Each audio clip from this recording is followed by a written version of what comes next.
Bien, nos metemos en la otra discusión. Está Carlos Gareto de Coninagro, Rubén Ferrero de CRA. Iba a venir Eduardo Bussi también de la Federación Agraria, pero nos falló a último momento. Está de elecciones. Bussi. Está de elecciones. Sí, se claro. despide, ¿no? Se despide ya, ¿no? Bueno, tiene una lista. Se despide de la presidencia de...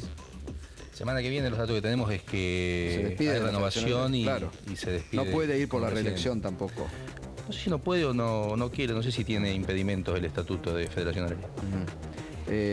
Por ahí le vemos un futuro político a Eduardo Bussi. Deberían consultarlo. Sí, ya sé.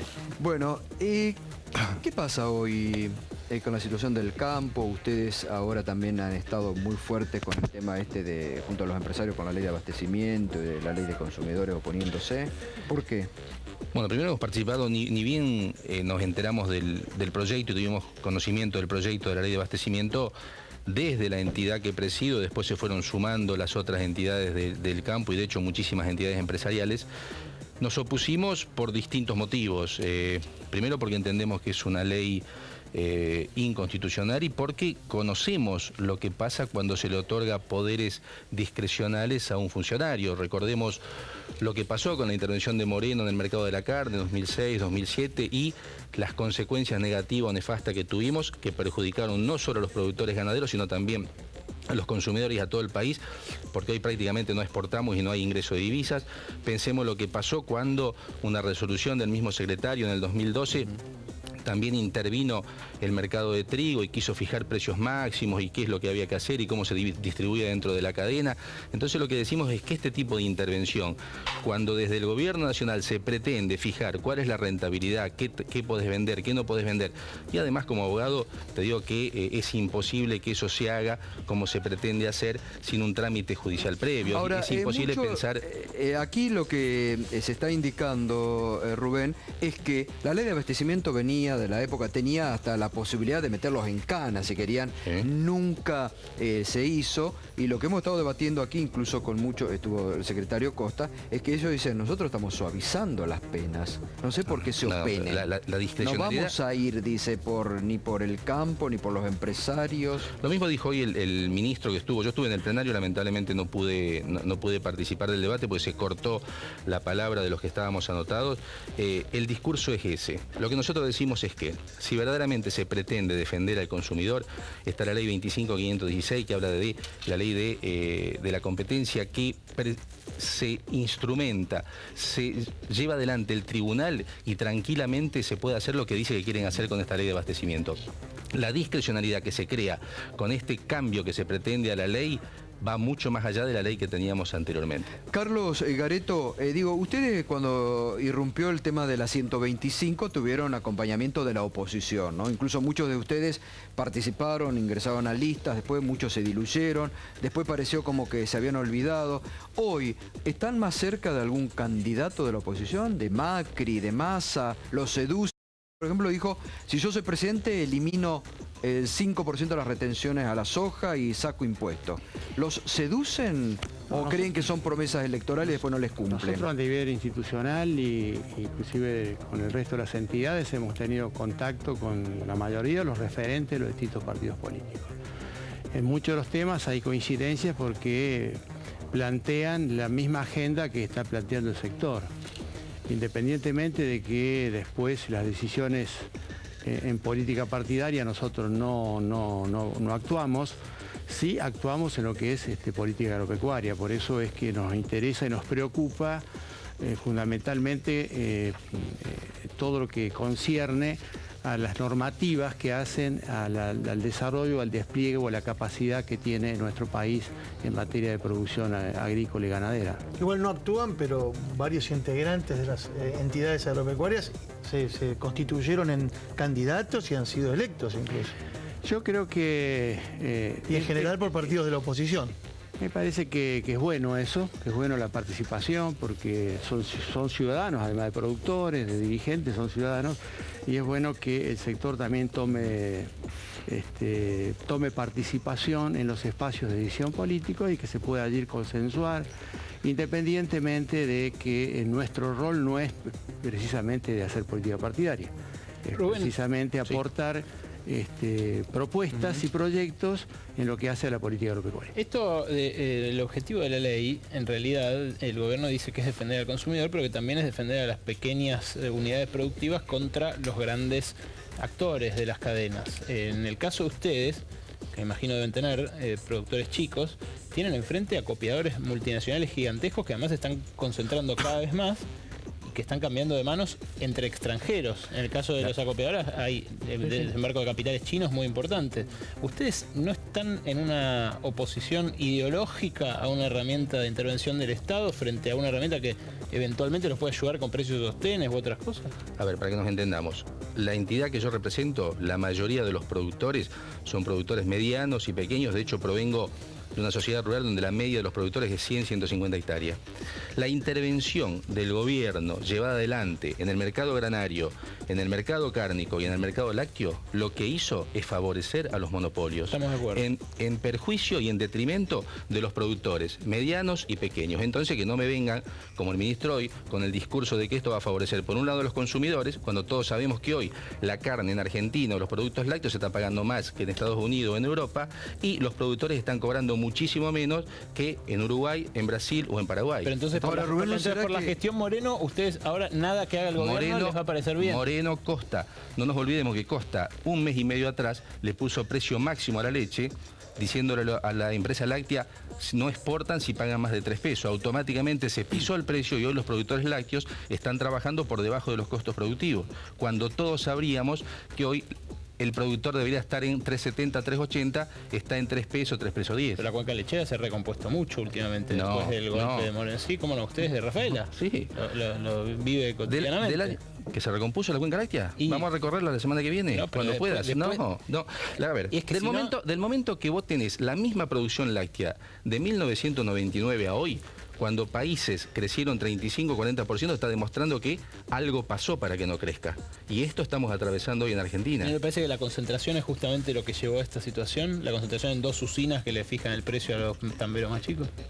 No pasa por ahí, pasa por la intervención del mercado por parte del gobierno, que cuando se podía exportar y obtener mejores precios para pagar a los productores, automáticamente se fueron cerrando puertas y pisando el precio a tranquera de tambo, no pisando el precio a salida de fábrica, a tranquera de tambo. Lo que pasa es que cuando se quiso hacer que sea menos rentable la soja, por ejemplo, el campo se opuso.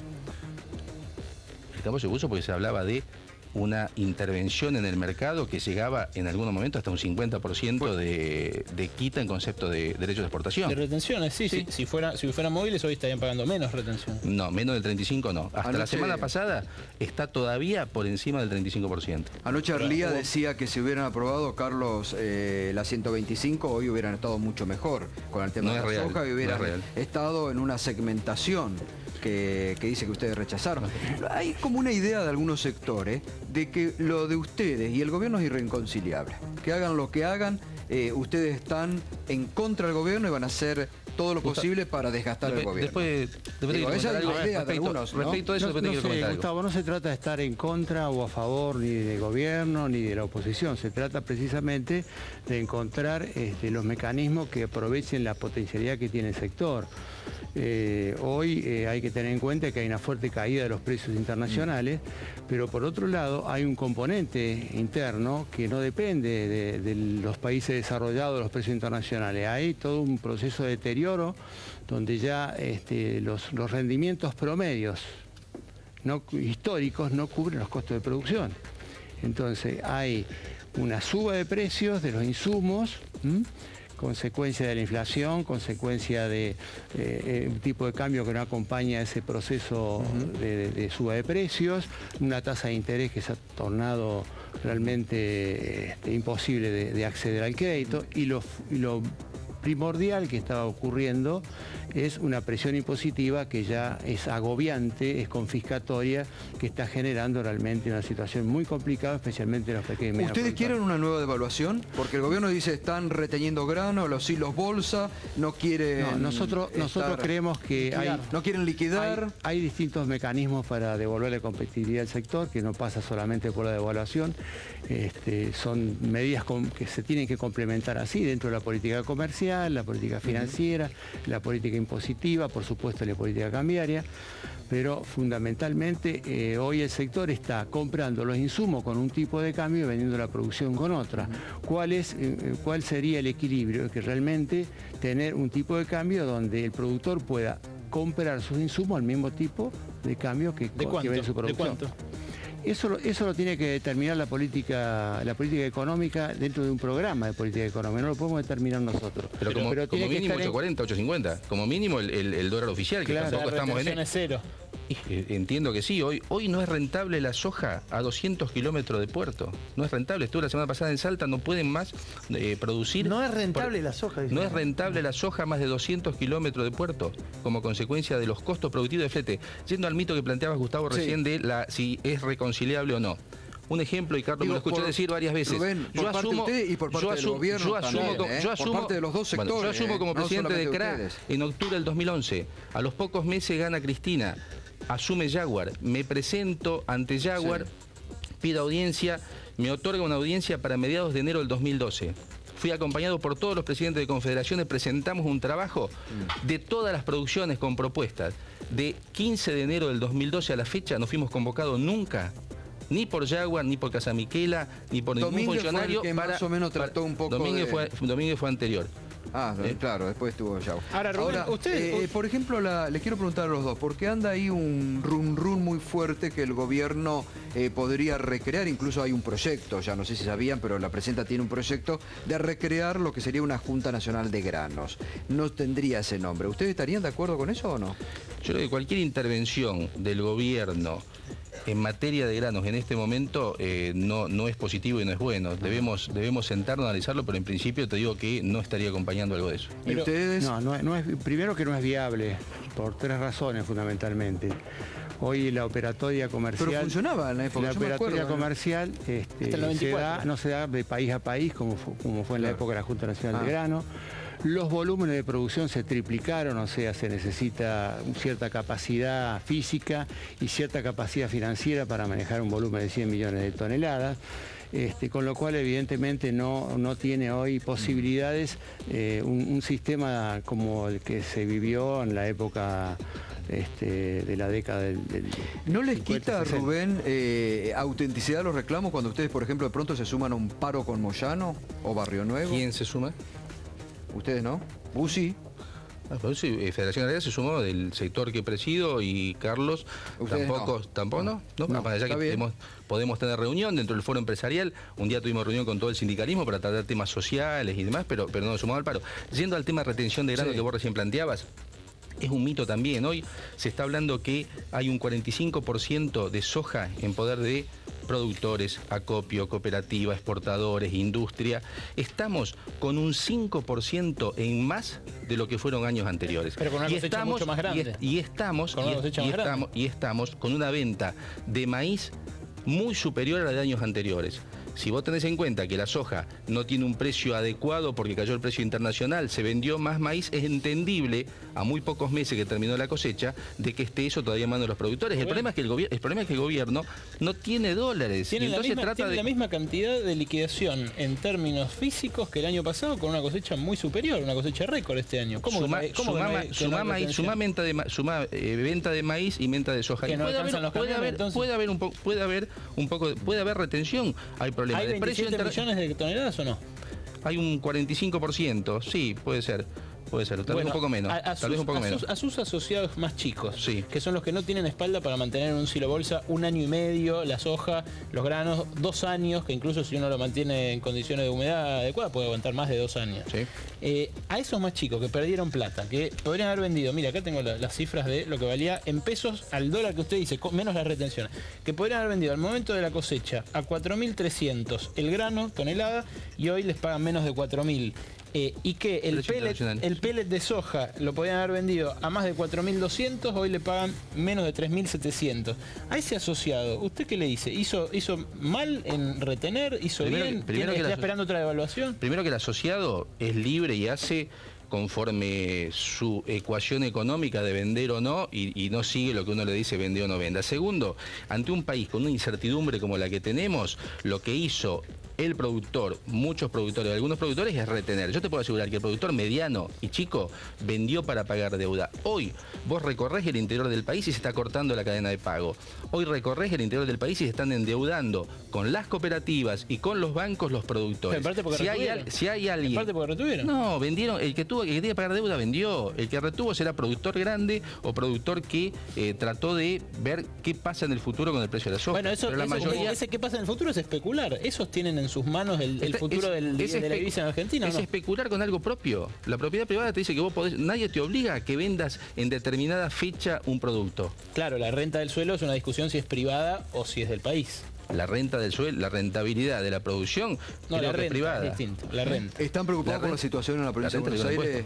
Carlos, ¿cómo están afrontando la semana pasada estuvimos recorriendo, tuvimos una asamblea en Bolívar y realmente ver a algunos productores que se le caen lágrimas a los ojos, ¿no? Una situación muy complicada. Por lo que venían arrastrando, es como que a la situación económica que padece el productor, la inundación le vino a complicar su panorama. El problema es, en primer lugar, que no se han completado las obras del plan maestro de la Cuenca del Salado, que los recursos que se habían destinado allí no se han utilizado todos. Si no, hoy no estaríamos con este problema. Y la perspectiva está en que octubre y noviembre es el periodo de máximas lluvias, ¿no? Con lo cual entramos con un problema ya que se va a acrecentar más ¿Esto todavía. tiene que ver con que no se va a poder sembrar o tiene que ver con lo que se generó respecto no se va a poder entrar a los campos, claro, porque no hay piso como para iniciar las labores de siembra. Rubén, entonces, Gustavo, lo que es verdaderamente preocupante es que si analizamos la economía del país, y en este momento al país le va mal porque se vendió un 10% más o menos de soja después de 10 años de una gestión que dicen que fue exitosa, verdaderamente algo está fallando. En eso estamos de acuerdo. Y segundo, un problema estructural, seguir dependiendo del campo, seguir dependiendo de los que especulan segundo, con esos granos es tu visión. Segundo, lo que es lamentable es no escuchar desde la política hablar de producción. No hay que hablar del que no está, se fue, Larroque, a mí me parece bárbaro el tema político, generar militancia. Ahora no escucho a nadie hablar de producción. En este país hay que producir, más allá de todos los movimientos que se den. Necesitamos producción. Bueno, gracias como siempre, Gracias Rubén, a vos. Y gracias Carlos, como siempre, muy amables. Me solidarizo. Muchas gracias, Rubén. Gracias. Gracias. Muchas gracias. Como siempre, tienen las puertas abiertas, siempre lo han tenido de los programas que hemos hecho. A todos esos hechos. Gracias. Bueno, al